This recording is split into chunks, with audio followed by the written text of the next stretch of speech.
Hello नमस्कार किसान भाइयों, आपका स्वागत है हमारे यूट्यूब चैनल पर। किसान भाइयों, क्या आपको पता है कि धान में हमको डीएपी कब डालना चाहिए और धान में डीएपी हमको कितनी मात्रा में डालना चाहिए? और क्या आपको पता है किसान भाइयों कि धान में डीएपी डालने के बाद कौन कौन से फायदे मिलते हैं? और क्या फायदे आपको पता है कि किसान भाइयों की धान की फसल में हमको जिंक कब डालना चाहिए और जिंक डालने के कौन कौन से फायदे हमको मिलते हैं? क्या आप जानते हैं किसान भाइयों कि धान की फसल में 35 कुंटल प्रति एकड़ पैदावार लेने के लिए हमको क्या करना चाहिए? अगर इन सवालों का जवाब किसान भाइयों आपको नहीं आते हैं तो इस वीडियो को अंत तक जरूर देखिएगा और आज हम आपको सारे जवाब मिलने वाले हैं। आज ही किसान भाइयों, अगर आप हमारे इस चैनल पर नए हैं तो चैनल को सब्सक्राइब करके बगल वाले घंटी के निशान को जरूर दबाएं ताकि आगे आने वाली हमारी अन्य सभी वीडियो में नोटिफिकेशन आपको मिलती रहे।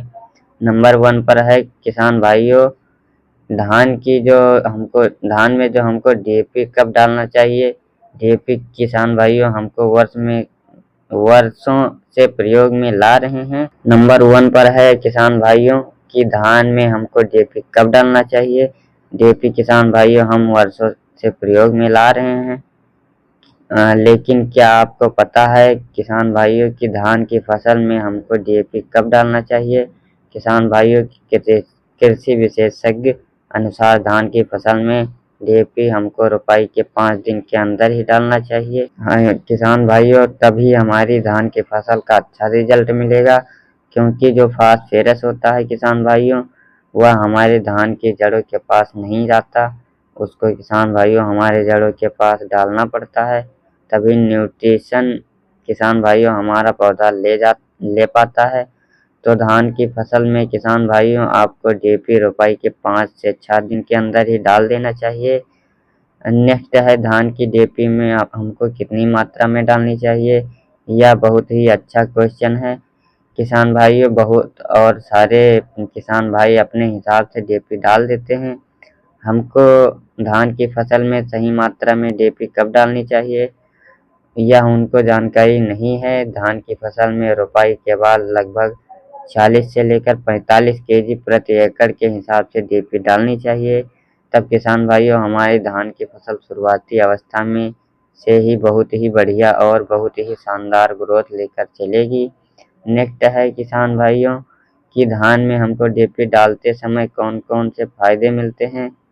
डीएपी कि किसान भाइयों इतने वर्षों से आप इस्तेमाल कर रहे हैं, लेकिन क्या आपको पता है कि किसान भाइयों धान की फसल में डीएपी डालने से हमको क्या लाभ मिलता है? तो आइए जानते हैं किसान भाइयों। धान की फसल में जो किसान भाई डीएपी का मुख्यतः 2 पोषक तत्व पाए जाते हैं, जिसमें 46% फास्फोरस और 18% नाइट्रोजन होता है।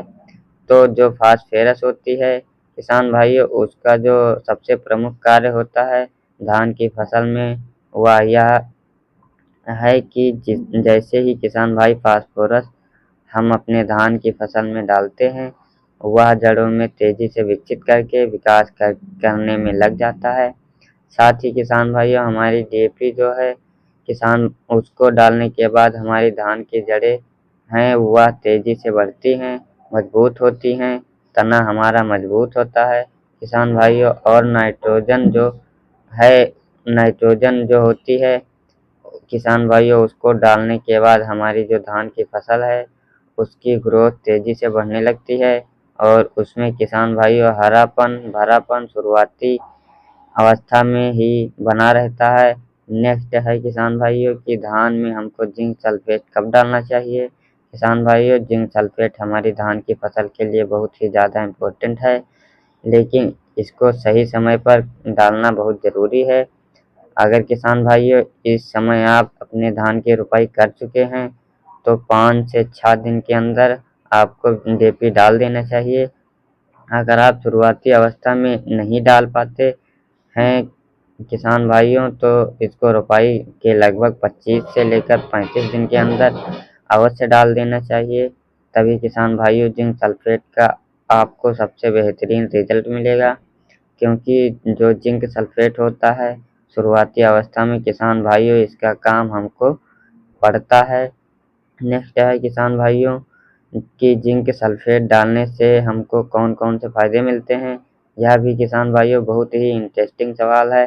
जब जिंक सल्फेट किसान भाइयों हम अपने धान की फसल में डालते हैं तो शुरुआती अवस्था में ही किसान भाइयों जो हमारी धान की फसल है उसकी जो ओवरऑल ग्रोथ है उसको करने में किसान भाइयों का सल्फेट काफ़ी ज़्यादा हेल्प करता है। साथ ही एक रोग लगता है हमारी धान की फसल में खैरा नामक, उस रोग को भी किसान भाइयों जिंक सल्फेट डालने के बाद खेत में नहीं लगता है। और साथ ही किसान भाइयों जो हमारी जिंक होती है वह धान की फसल कल्लों की संख्या का निर्माण होता है, उसके निर्माण में बहुत ही ज़्यादा सहायता प्रदान करती है। और कल्लों की संख्या बढ़ाने में किसान भाइयों जिंक सल्फेट का बहुत ही बड़ा हाथ माना जाता है।